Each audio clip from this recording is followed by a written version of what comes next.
Confederation of All Nagaland State Services Employees Association Praji July 9 Chief Secretary ge Taikhan laga charter demands submit kurishe.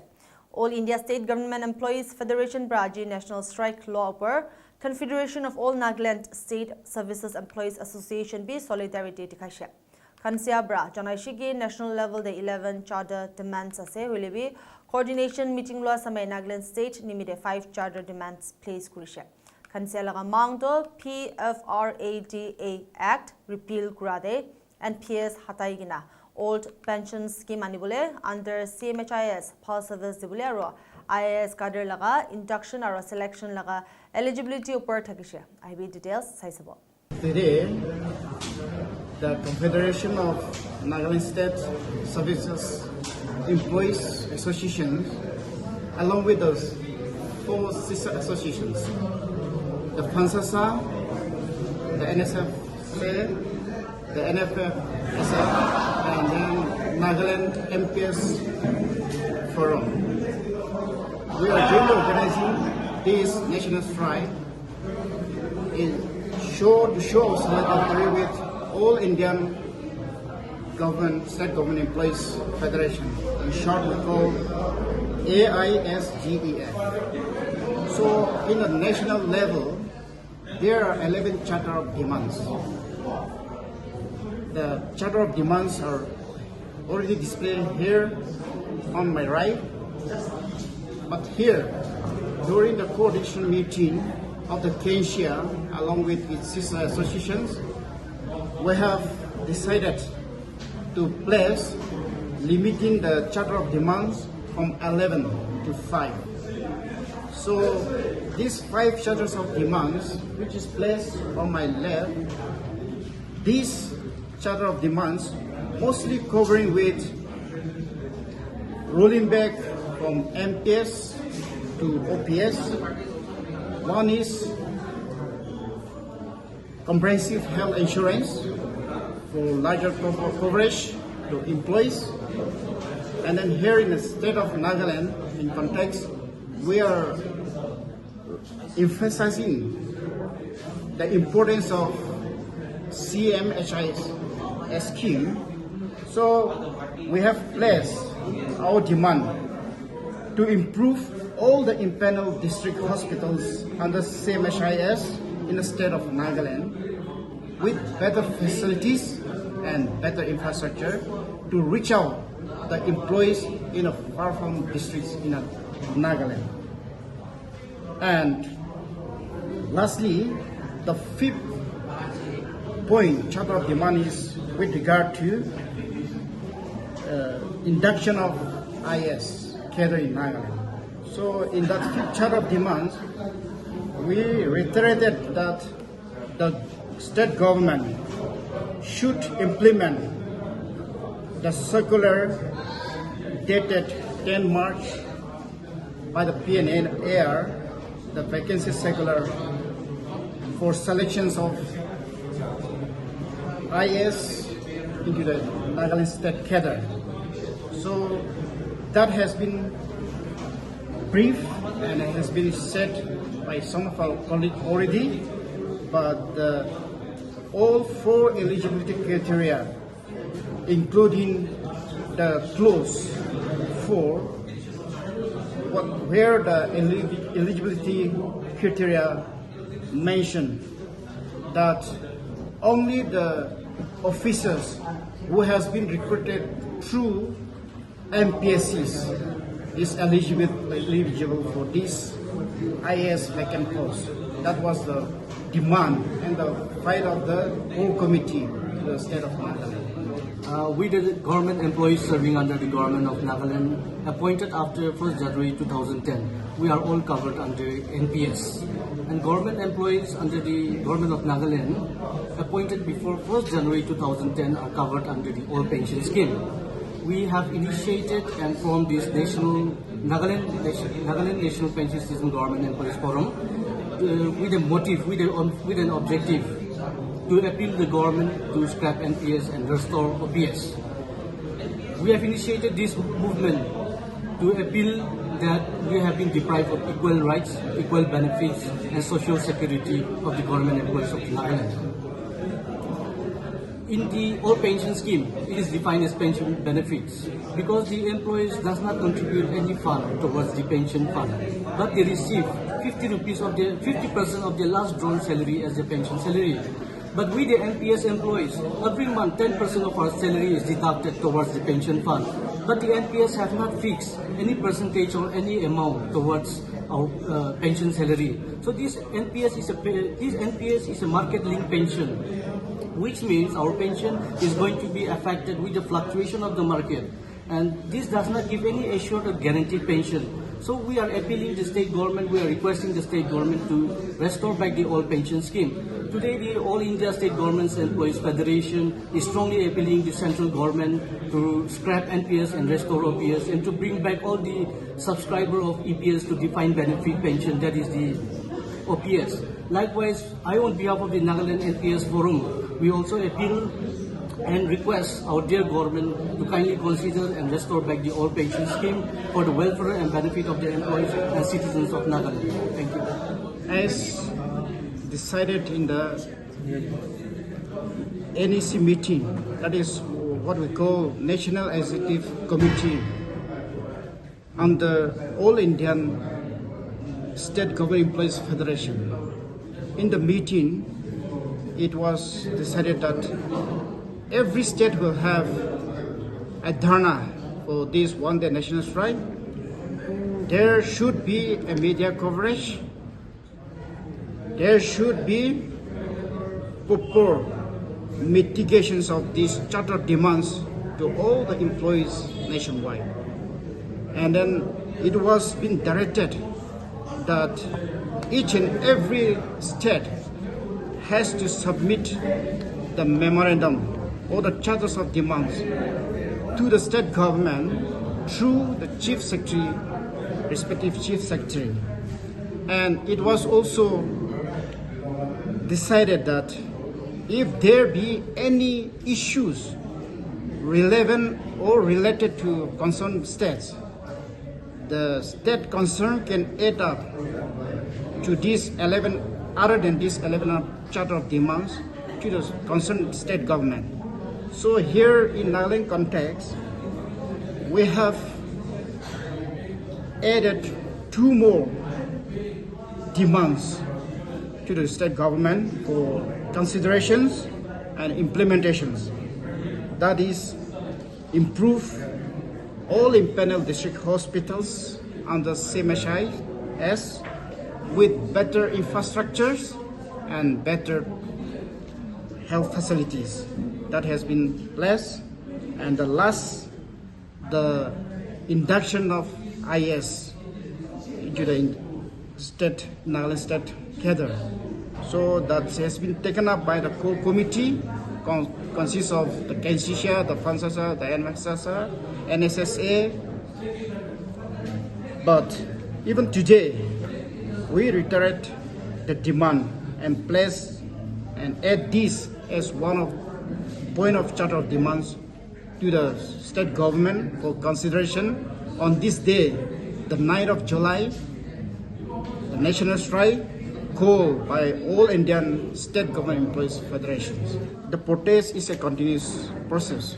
Unless until the government listen to our demands, we are going to keep the ball rolling till the goal is achieved. So even for the MPS, there is no timeline that at that point of time, the protest will discontinue, will end up.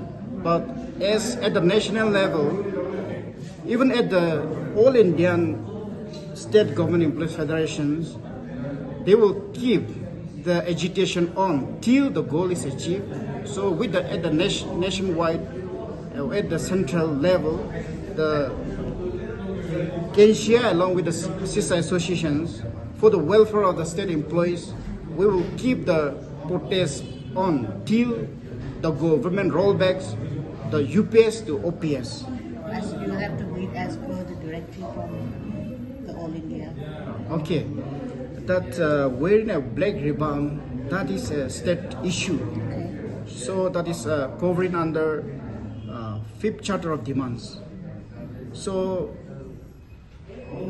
we request, or we have placed our representation that the state government should implement in total the eligibility criteria for induction or selection to the IS cadre of Nagaland, as per the vacancy circular by the PNAR dated 10 March 2025. So representation has been submitted already. It's already twice we have already submitted, and then the coordination committee has already decided that we will reiterate our protest till the government roll back to the earlier circular dated 10 March. That is inclusive of all the 4 eligibility criteria, including the criteria where only the officers from MPSC can apply for.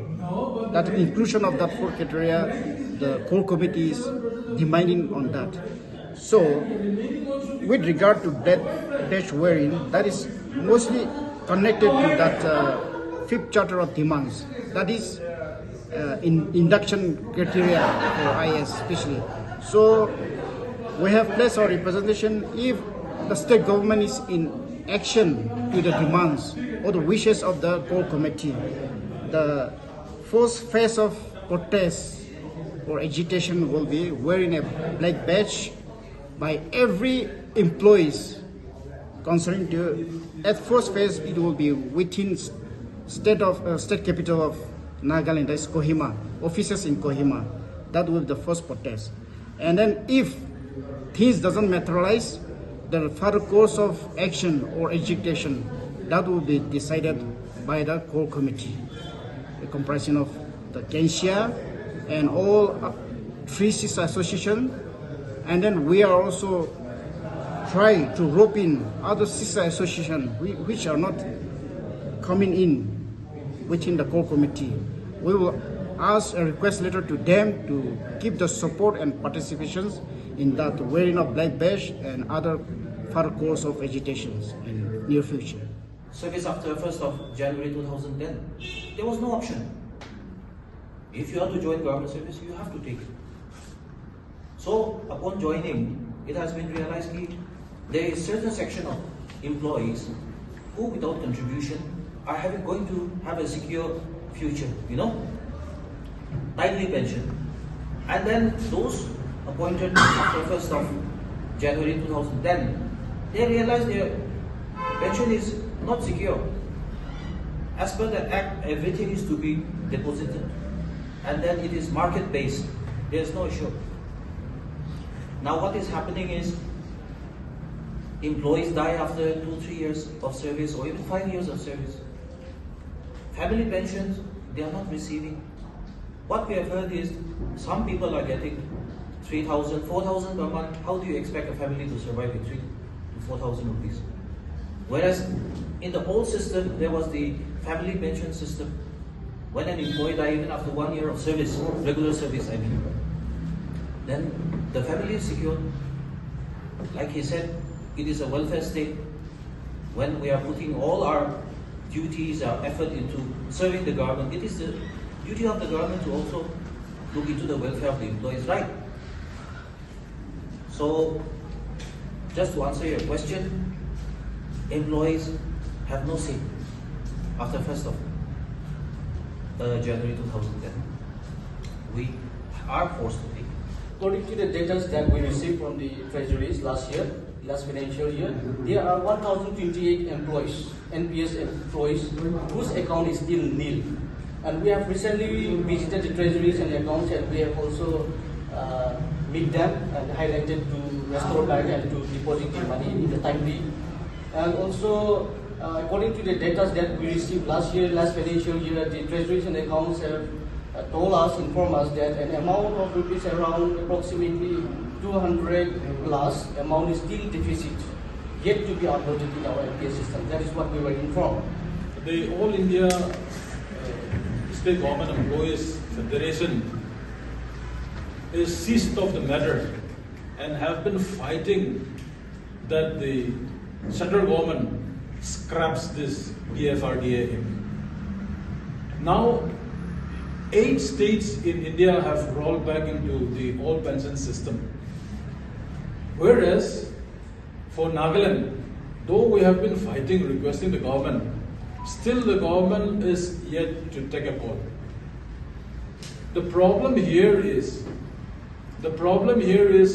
we also understand that our state is a welfare state, and therefore we are requesting that the government takes a call that it gives benefits to the employees. At present, there are around 35,000 NPS subscribers. So every year it is growing. Every year it is growing. And if it doesn't roll back into the old pension system, then the future of the employees are very bleak. Here, the All India Government State Employees Association Federation have called for scrapping this Pfrada Act because they know that there is no future. There is no future for the employees. And this is the #1 demand for the last 3 years. And until and unless the government rolls back this one, the state, All India State Government Employees Federation will leave no stone unturned, and therefore, along with the Central Federation, the Canssea being an affiliated member, along with the sister associations, we are also fighting that this NPS is rolled back into OPS. And we are requesting again the government that they should take a call. They should take a call for the future of the employees in Nagaland. We would like to say thank you on behalf of the Canssea and the sister associations. And we would like to appeal to the government in regards to the service delivery system of the Chief Minister's Health Insurance Scheme. CMHIS is a very, very good scheme given by the government, and would like to say thank you to the government for giving us cashless treatment for all the employees as well as the pensioners. But of late, for around 6 months, it is very sad to say that most of the empaneled hospitals are declining the card, the CMHIS card. The CMHIS card have been declined by most of the hospitals in Nagaland. And therefore, today, through this platform, we would like to request the government that cashless treatment should go very nicely right up to all the districts in the state of Nagaland. It should be cashless as well as ensure service delivery to the remotest corners of Nagaland. And we would like to appeal to the government that we, the employees, being the highest numbers of the CMHIS, would like to strongly appeal that not just in words, but in deed, that the government have to give us the service delivery system. Ensure that very good services are given to the patients. Here, it is not just getting outside treatment of the state, but we would like to appeal to the government, because 95% and above of the employees, the CMHIS card holders, are treated in Nagaland. And therefore, infrastructure and medical facility giving service delivery to the CMHIS card holders have to be improved by any means. And this is our appeal, that the government will surely ensure that better service delivery system to the CMHIS card holders are ensured. One issue which is here is that Point number 5, induction into the IAS. This has been reflected in the newspapers also, I think, a couple of times. You may be aware, you may not be aware. But our state government has 3 posts reserved for the non-SCS. Non-SCS meaning non-state civil service, for induction into the IAS. This is a selection process where officers from other services, apart from the NCS, the NPS, the Nagaland Forest Service, and the judicial services can apply for induction into the IAS service. Okay. Now coming to the genealogy, I would like to say this. One vacancy circular was issued on the 10th of March this year. This was as a result of retirement of one incumbent IAS officer. Now what happened was the government had issued the vacancy circular inviting applications and candidates. Now it was very surprising that they had given a time limit of 15 days, including the date from the date of publication, issue of notification. After all the applications had been received by the government, that is the PNR department, one day after the deadline, the government decided to withdraw the vacancy circular. And I would like to read out something. The eligibility criteria for induction into the IAS is such. He should belong to the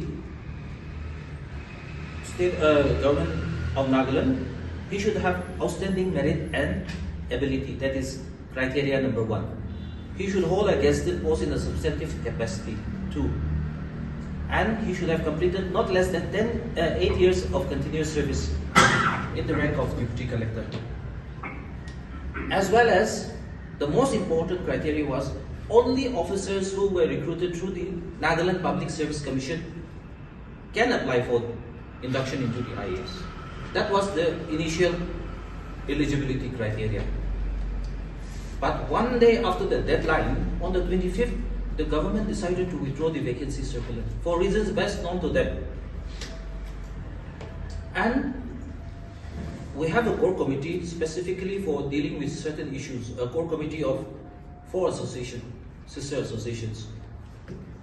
We had written to the government asking why this vacancy circular was withdrawn. Initially they did not reply, and a cabinet meeting was held on the 27th. Okay.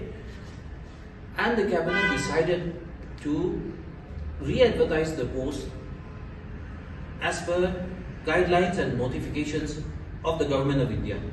That is the IAS Regulation of 1954, IAS Regulation of 1997. Now the IAS regulations are very simple. It spells out the first 3 criteria only. That he should be of outstanding merit, should hold a substantive post, and should have been in the post of deputy collector for 8 years.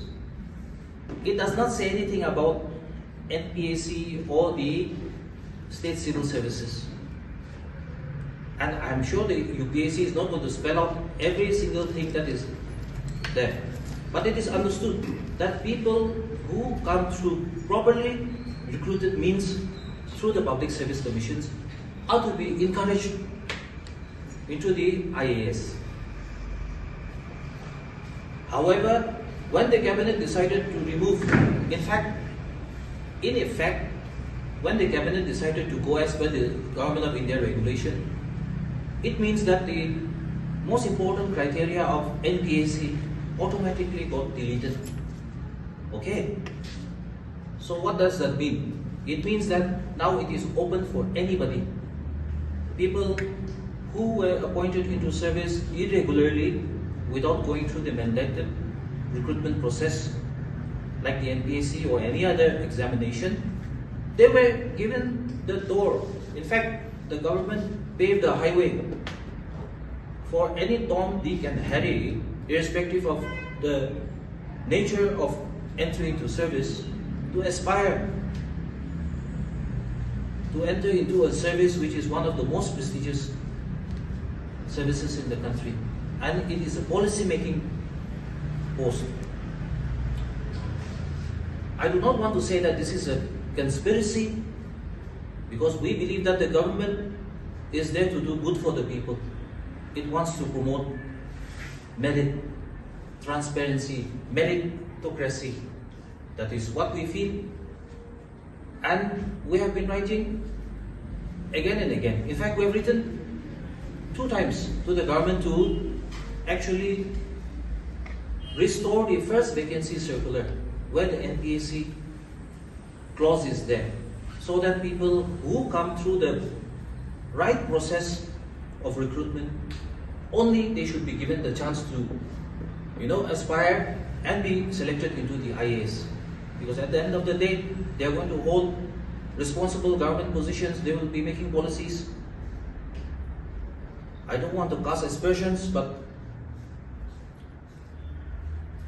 what can we expect from people who come through illegal means into service? They may be regularized, but merit begins from the day you enter service through a competitive exam.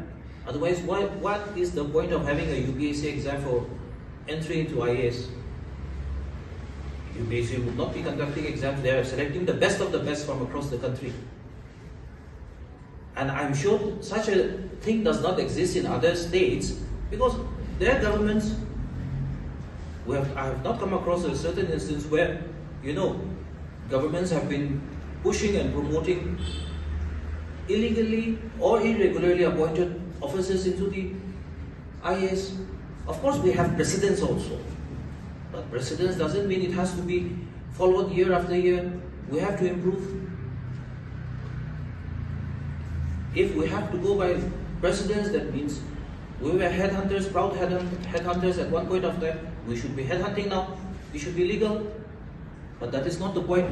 We have to improve as per the modern times that we are living in. Now every student who is studying to be an officer, they are studying hard because it is through merit only.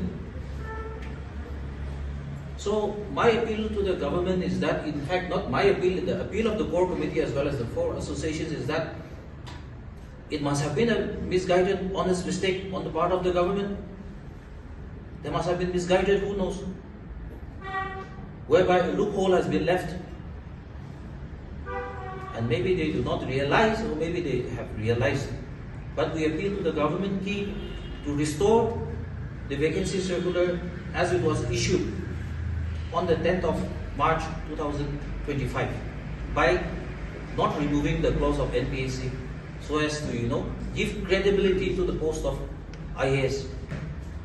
We do not care whoever occupies the post, as long as he or she is initially appointed through the public service commissions or through a properly conducted examination. The IAS regulations are statutory rules, okay? But state governments have the power to strengthen statutory rules, whether it is an act of parliament, whether it is an act of the central government or anything, they can strengthen. There is a judgment of the Supreme Court which has ruled in favor that it is Ashok Kumar Agarwal versus Union of India 2013. You can Google and check.